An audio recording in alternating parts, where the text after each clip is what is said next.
Good morning, YouTube. It's a crisp spring day, and I have a little surprise in store. But you've probably already read the title of the video.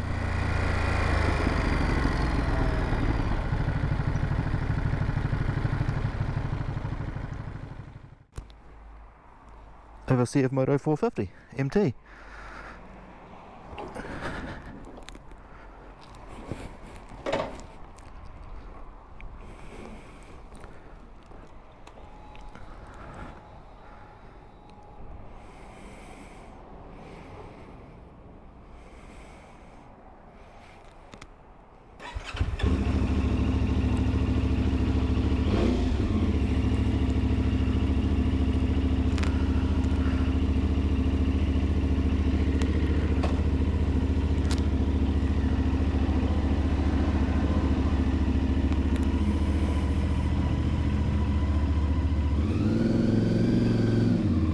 Oh, it's a big bike.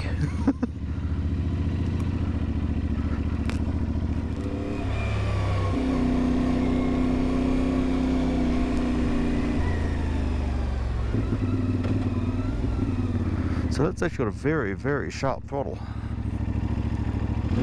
But initial bite's quite nice actually.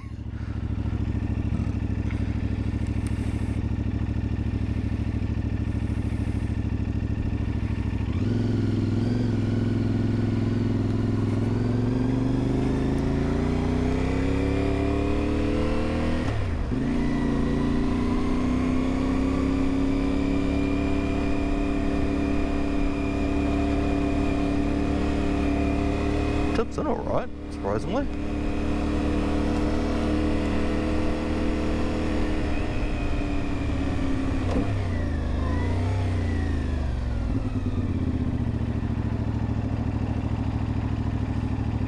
It balances nicely.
Let's go.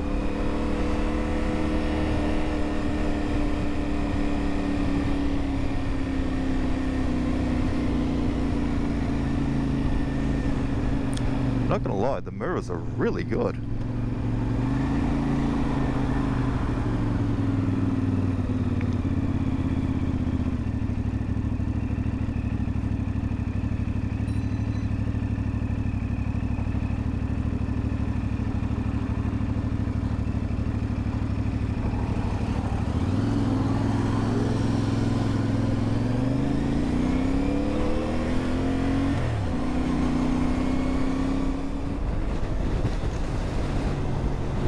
So after battling through town, we're out on the open road. I was having way too much fun on this bike, so I couldn't talk.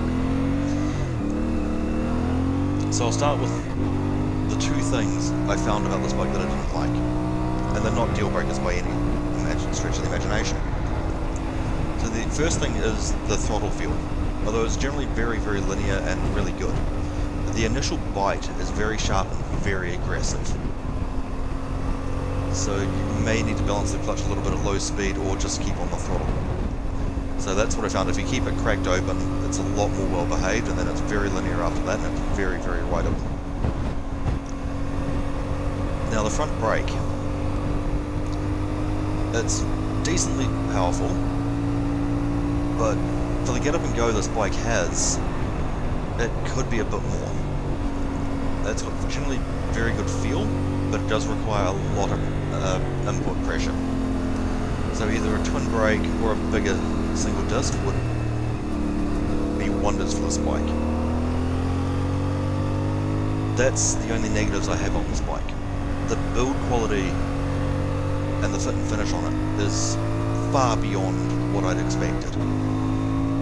There's so many little extras that they've put on this bike, like the adjustable front screen, the folding mirrors, folding foot pegs, shift lever, brake lever.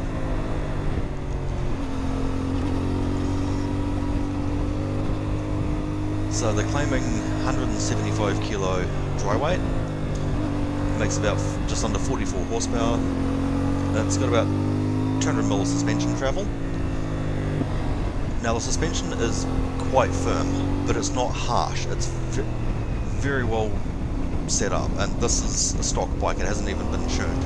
So it does actually have fully adjustable suspension, which is incredible for this price point. It also has a 21-inch front wheel and an 18-inch rear. They're both spoked and tubeless, which does limit your options a little bit, but you can put tubes in them to expand that out. It's got a 17.5 litre fuel tank. They claim up to 400k range. I wasn't able to quite experiment with that because I only had this bike for about an hour. It's got a low seat height, so it's very approachable. And I absolutely loved riding this bike, and I'm sort of in the process of ordering one because I need one in my life.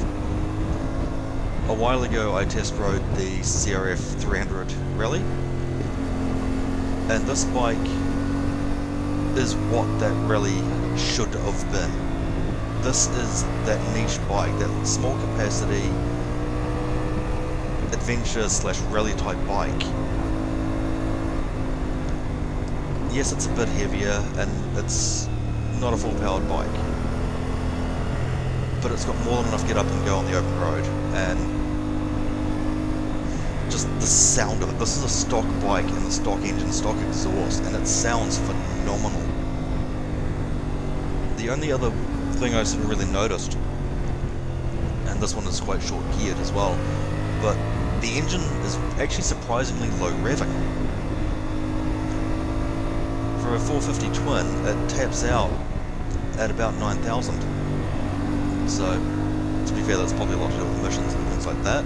So it'd be interesting to see a few years down the track when people start really playing with these, what happens with them. But for now, I can't wait to get my hands on one, and if you've got the opportunity to ride one, go for it.